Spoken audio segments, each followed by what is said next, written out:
Now, with the Google Glass though, Kwai, what made you get this particular product? Well, I figured that was an early adopter product, and I thought it would be really cool to review because it's new and it's shiny, and there's not too many of these out there, so I figured I'd try and share the experience with as many people as possible, and obviously I can do that through YouTube. Yeah, I think that's basically what it is though, really, because anything to do with Google and that such is going to get quite big, heavy promotional stuff. Yeah, that's true. That's true. So fire away. Okay, how do you find in the, okay, I'll start that bit again. How do you feel about the Google Glass in general, when you first tried it out for the very first ever time, when you took it out of the box? Well, I've got that unboxing video, so you can look at that, but I was pretty excited, I've got to say.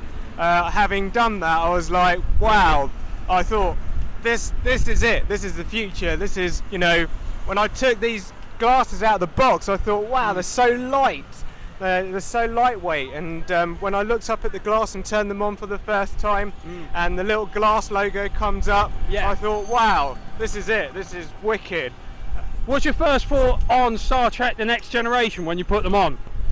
I hadn't have thought anything about Star Trek Generation at the time, actually, but we were talking about this just a bit before, and we were talking about LaForge, weren't we? Yeah, that's right, yeah. I mean, to me, he was actually one of those characters that was actually really good on the show, though, really, and I remember him really well. Like, we're also with Data and that, and all the other cast as well. Probably my favourite Star Trek series.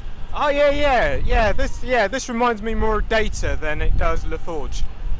Data, yeah, he was really good, though, really. Brett Spiner was really good, though, with it overall.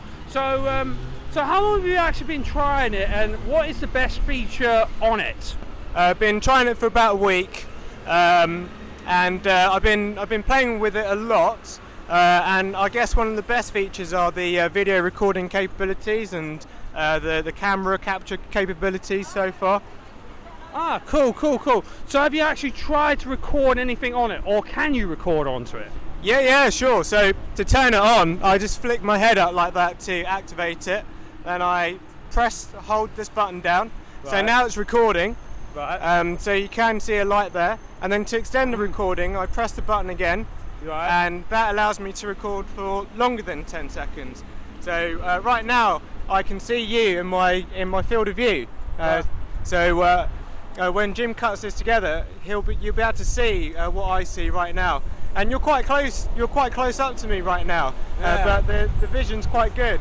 And actually, how I'm looking at you, I'm just looking at you, right? And that's what it sees, which is quite clever. Cool. I was going to think about voice activation. Does it do voice activation well? I don't think so. The honest truth is, I wish it was a lot better, because the first thing you do to activate it is say OK Glass and then a command. But generally when I say OK Glass and then my command, it doesn't do anything. It tries to check me in on Foursquare somewhere, but then my Foursquare app doesn't work properly, so I end up doing not very much. And also I kept annoying all my colleagues at work when I was just saying OK Glass non-stop. And they were just like, okay, stop it. Right, just use the touchpad. Just use the touchpad on your Google Glass. Just stop saying stuff to your glass. It's a nice, big, shiny bit of equipment, but really you're just distracting everyone now. Okay, fair enough, mate. Yeah, I mean, I'd probably be doing the exact same thing, just annoying people the hell out of it. I remember that, though, with my first iPhone and that, and just trying that out. It's just basically sort of the same sort of similar thing, though, really. So... yeah. There you go. Yeah, definitely. I'm trying to think of the next question now. So when Google Glass first appeared, though, like in the States and that, when it first did its worldwide launch, were you really fascinated with it when it first made its merger, and you were wondering about if it was going to come over here? Yeah, I think that was the most interesting bit when, the Google dude was out with Google Glass at a party, and the world went crazy, and they were like, wow, is this the future? And that was a couple of years ago now. And I had expected it to kind of take the world by storm by now, but it hasn't.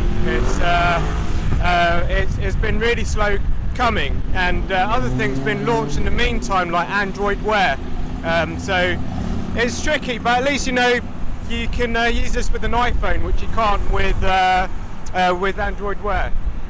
Fair enough, though. Really, what do you think needs to be done though for it to be more popular, though? Really, I think it needs to have more apps. It doesn't have a real big killer app. Most people won't want to use it for video recording or using it as a camera. A lot of people will be wanting to use it for the applications, and most people will be quite disappointed with the experience when they go to use apps on Google Glass. There are limitations with where you look through this small viewfinder. It's very small, so the amount of information that you can get served on it at any one time is very limited. You can only get a few sentences of text on the screen at once, and things like websites, they only show a bit of the text, and sometimes Google on its Google Now stuff will show just a few lines of text in white on a black background, or vice versa. So there's a lot of limitations. There are a few things which are in full colour, but they can be a lot harder to see. Like right now, although I'm recording you, because I'm in direct sunlight, I'm finding it much harder to look through this viewfinder. So the sunlight actually affects the view, though, when you're just walking up and down and that. Yeah, because there's no backing here. There's no backing in front of this lens, so it becomes really difficult to see through here. I can see the background behind the glass really well, but actually stuff on the glass is much harder to focus on. And indeed, when I first had these on for the first few days, I had real eye ache. My eyes, because you had to look up quite high as well when you have these on. My eyes really hurt. They were actually quite achy the next day, so I had to give my eyes a good old rest for over the weekend. I didn't actually put them on over the weekend. So give it plenty of rest every now and then. Say like do probably an hour at a time with it, or how long would you say is the longest that you recommend people using it? Like 10 minutes at a time. Oh, really? Yeah. 10 minutes? How come? You just get too tired.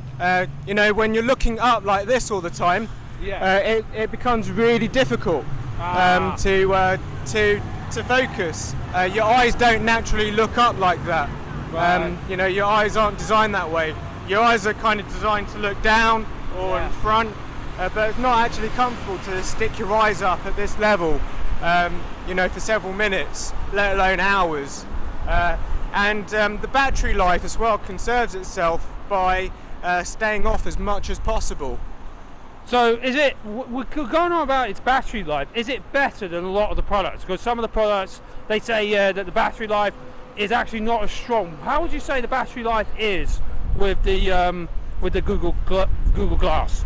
Well, I've done a full battery test when video recording, and I did go on for about 50 odd minutes of recording time, but then the battery did conk out after 1 hour and 6 minutes from full charge, but that was using one of the most intensive kind of apps that you can, and that was video recording, and that was with the viewfinder on at all times. It wasn't black or anything, and it's a viewfinder apparently that causes most of the consumption, and because it's full color and it's using the camera, it's using all of the functionality all at once.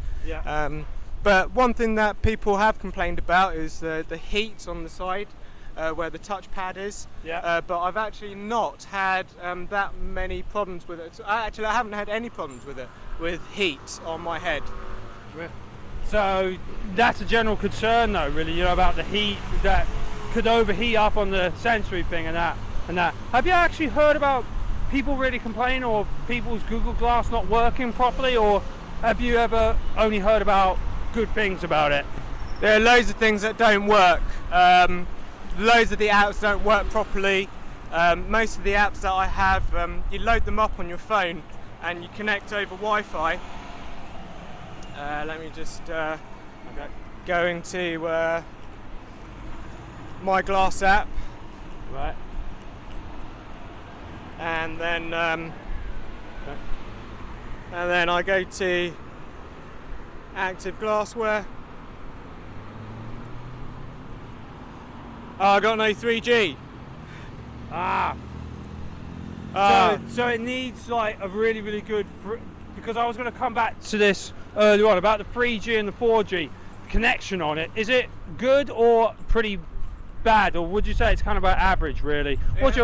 It has to pair. It has to pair with your phone to use internet, or it has to connect over Wi-Fi. So that's a real limitation because it doesn't have a SIM card in it. But there are some cool apps on there. There's a stargazing app that was coded by 4 people. Cool. There's loads of social media apps, although they're quite limited. Like YouTube, for instance, it's just for uploading video content, and it adds a hashtag called #ThroughGlass, and that's it. Like when you go to add titles and descriptions in the video, it doesn't actually upload that content with your video onto YouTube, which is annoying. Yeah. But it does automatically back up everything to your Google Plus, and you have unlimited space on there to upload your content. I think that's a benefit though, really, because the normal Google thing, whether it comes to email and that, you only get a limited amount of memory on it. But the great thing is, with what you're saying, unlimited amount. That means you could just upload as much as you want whenever you can do, though, really. Yeah, one thing that is lacking is like a file structure or a file system. And if you have a corrupt file on glass, the battery does wear down really quickly. So when I did my really long video recording test for an hour, the thing that caught me out was the video corrupted, and although I managed to extract it through Android Bridge, it burnt the battery really quickly on my glass without doing anything. So I think it keeps looking or keeps doing something to search for those files. Even if they're corrupted, it doesn't like it, and it just wears itself down really quickly until you delete it. Can it actually detect the video corruption straight away, or is it like one of those pains in that it comes up like straight away without any notice? No, it doesn't come up at all. You only find out when you go to debug the device, and that's a pain in itself, having to debug your device. But I guess that's part and parcel of being a beta explorer. So I was going to ask you about that. So in other words, you're just doing this as a test sort of thing. Is it generally on release to the country at the moment, or is it just for limited people at the moment? Well, it's limiting in the sense that it costs £1,000, right. Which is a lot of money, and especially for a device that doesn't do very much. So that's a big limiting factor. But it is available to everyone. If they want to buy it, as long as they live in the UK or the USA, they can buy one if they want to. And it does normally come with some free shades, except I moronically forgot to add it to my basket, because there are a couple of shades that you can have, and I forgot to put one of them in my basket when I checked out. But Google are quite nice. They are sending me my shades in through the post, but they are slow to get back to you. There's no phone line. There's just a form online, a Google form that you fill out, and then you have to wait up to 48 hours for anyone to get back to you. So overall, what do you reckon are the good points and the bad points about Google Glass? I love its lightness. I love how high tech it is. I love using this touchpad. I love being able to get my notifications really quickly, and it just pops up without me having to get my phone out. Mm-hmm. But there are lots of negatives, like lots of people will just kind of stare at you, or it's kind of socially not very acceptable. You just get lots of people randomly turning around, kind of wondering what it is on your head and what you're talking about. And when you're video recording with Google Glass, you get lots of people staring at you because you're talking to yourself. But then again, that's like people with Bluetooth headsets on, I guess. I guess so, mate. Definitely. I think it bends some roundabouts. So really, maybe it could catch on though in the long run, and then people will think, they won't think of anything biggie about it though. Really. Yeah, I think it's one of those things, you know, when the first mobile phones came out, those huge ones. Watch your back, Jim. Our cameraman Jim almost walked into this wall. That wouldn't have been too pretty. He's kind of keeps drifting off towards your side a little bit, I think. Yeah, I can see that, definitely. You know, and I'm having trouble with this mic thing sometimes. You're like pushing me up to that. Oh, it's fine. I mean, you know, it's quite interesting because now I can actually capture Jim as he's walking backwards. Jim is incredibly good at walking backwards. But yeah, that's one thing. Like just now, when you see me nodding, that's something you do intuitively. But if you're recording, you have to remember not to do things like that. You can't tilt your head like this because you feel sick. And also, it's got a really weird frame rate. What's the frame rate, Jim?